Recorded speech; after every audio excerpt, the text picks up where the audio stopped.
What's good, y'all? Welcome back to Rick Knows Hoops. I'm your host, Tyreek. Be sure to leave a like, subscribe if you are new. It's the channel where we talk about NBA basketball, so if you love hoops, this is the place for you.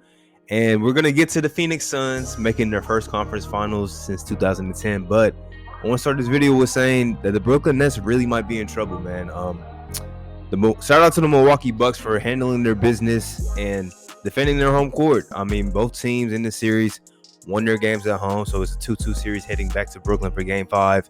So technically the series hasn't started yet because the road team has not won, but now it's looking kind of bad for the Brooklyn Nets because they've been dealing with a lot of injuries. We know that's been the storyline for this team all season long. I mean, that was really one of my main concerns about this team was them being so injury prone, and then the fact that they hadn't played as much together, which didn't seem like it was a problem early on in the postseason when they had their full squad. But I mean, they've been dealing with injuries really this postseason as well, and it's it started with Jeff Green being out pretty much the entirety of that Celtics series. He finally came back today. Shout out to Jeff Green for getting healthy, but then James Harden goes down early in game one. I mean, like 40 seconds into game one against the Milwaukee Bucks.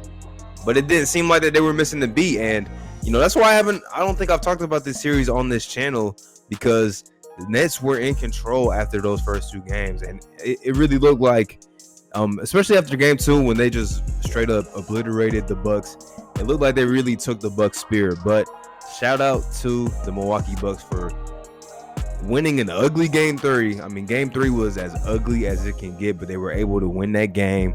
Somehow, some way, they were able to pull that game out, even though KD was hitting some crazy shots at the end.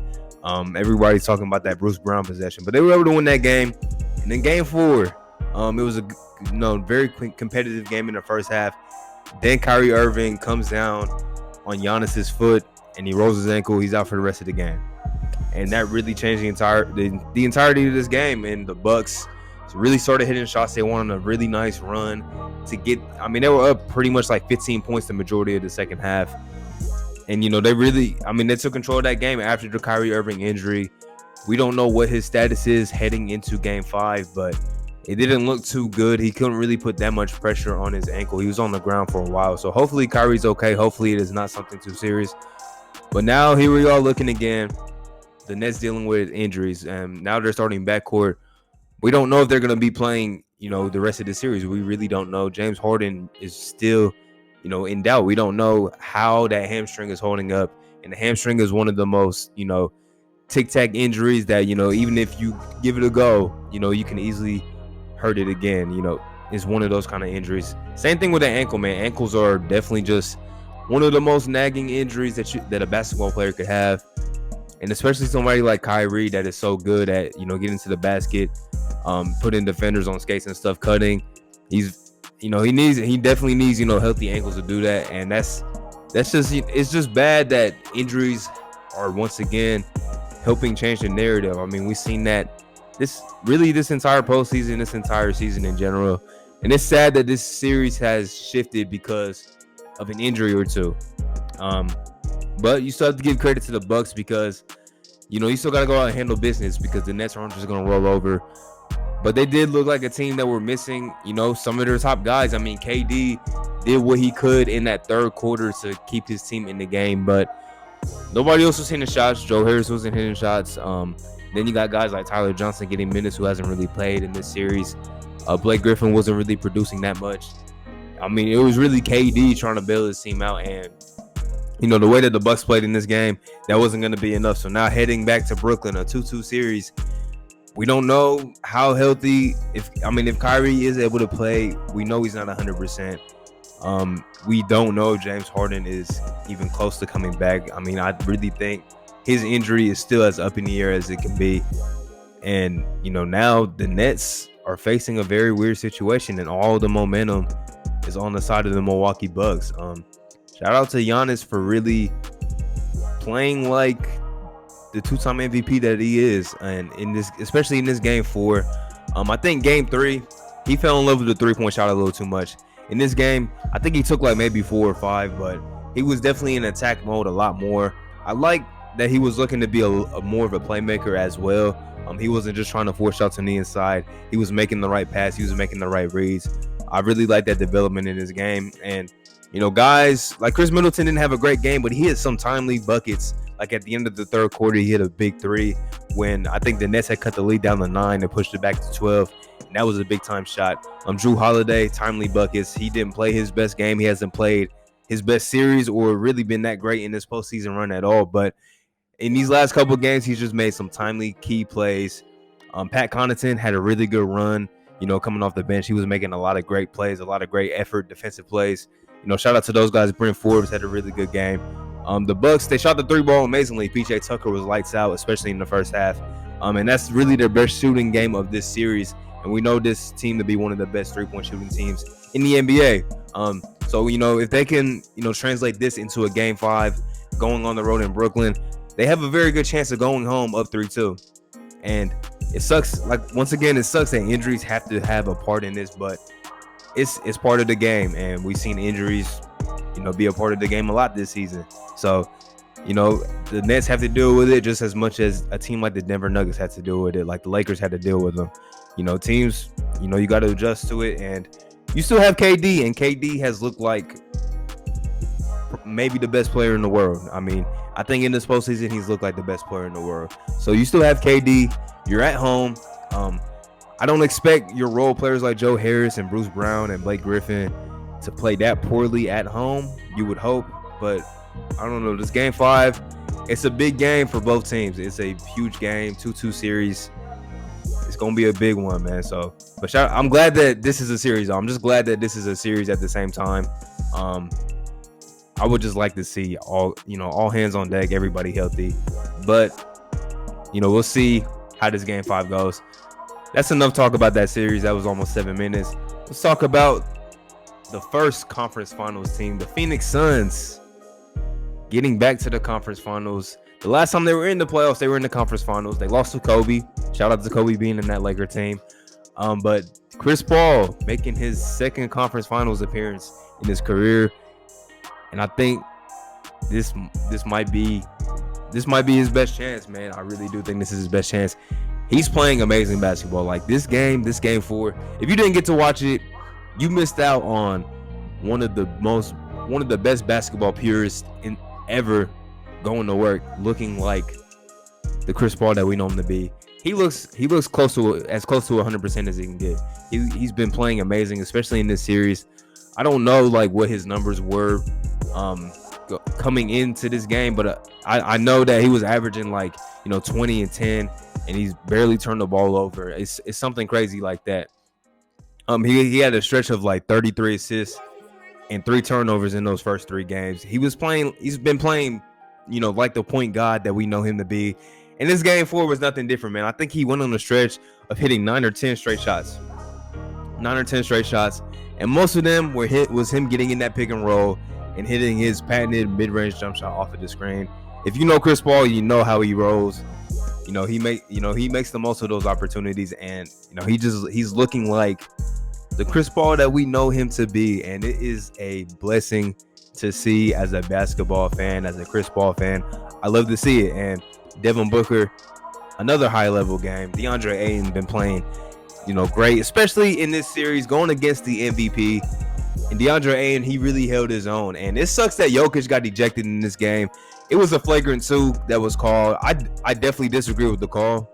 And everybody that I've seen comment on this, they disagree with the call as well.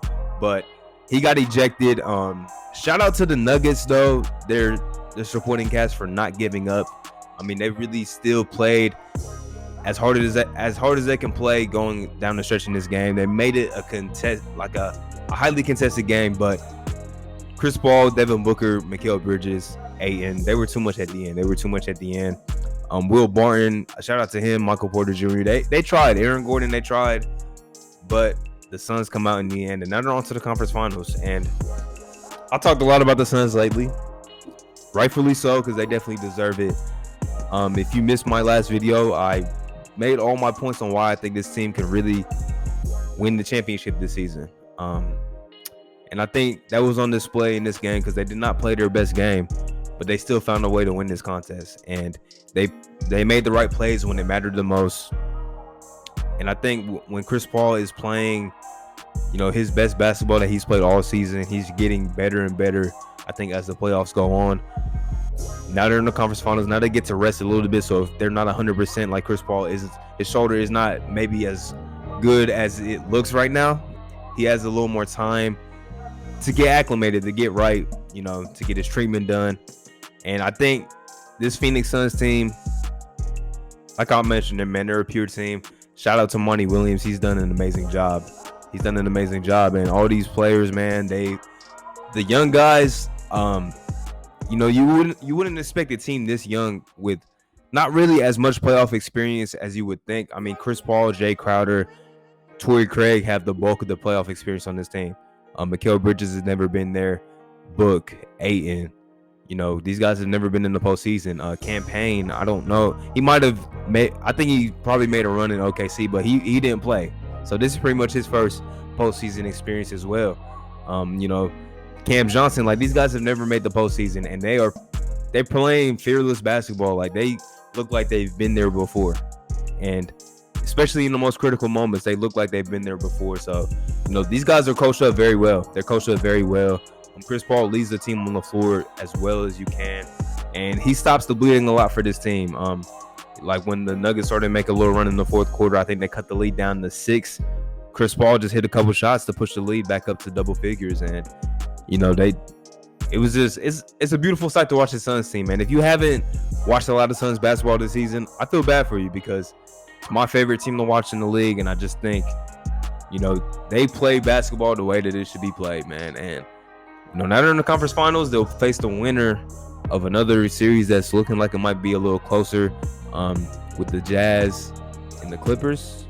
Shout out to the Clippers for winning that game last night. Paul George and Kawhi played lights out. So big game 4 coming in that series, and we'll see who the Phoenix Suns will play in the conference finals. But just shout out to them for making it to the conference finals and getting this far, because I don't think a lot of people had this team getting this far. But man, the playoffs are heating up. Like I mentioned, man, it really just sucks to see a lot of injuries, but it's part of the game. Like this Denver Nuggets team could be one of just like the what if this team was fully healthy, because Will Barton is just 2 games back, and he played really well, especially tonight. I mean, he was hitting crazy shots. He's one of those guys that contorts his body very well, is able to finish in the paint. He played really well, and they're missing Jamal Murray, who we've seen. He's a big playoff performer. He's a big-time playoff performer. Like, he can have really big games. PJ Dozier was starting to become a big rotational piece for this team. Those guys aren't there. That's 3 guys that, Will Barton being back, but those are 3 guys that missed time in this postseason. That this Denver Nuggets team didn't have. They had the MVP in Nikola Jokic, but a team that's not fully healthy. So, I mean, injuries have robbed us from, I think, maybe some really good teams like that Laker team. They were banged up. Now we see like injuries going on in the Eastern Conference, like DeAndre Hunter for the Hawks. I think that was really a series changer, him not being available. Now we see, of course, the Brooklyn Nets missing 2 of their top 3 guys in Kyrie Irving and James Harden. I mean, a lot of teams dealing with injuries. Danny Green's been a key piece for this Philadelphia 76ers team, and now he's going to be out for, I think, 2 to 3 weeks. Injuries. It sucks, but it's the best ability is availability. So shout out to the teams that have been able to keep their guys healthy, because they're getting put in the best position to win now. So yeah, the playoffs heating up. Shout out to the Phoenix Suns. Shout out to the Bucks for tying the series up. We got some more big games coming up, man. Make sure you leave a like, subscribe. I'm gonna be here to talk about these hoops, man. I appreciate y'all. Peace.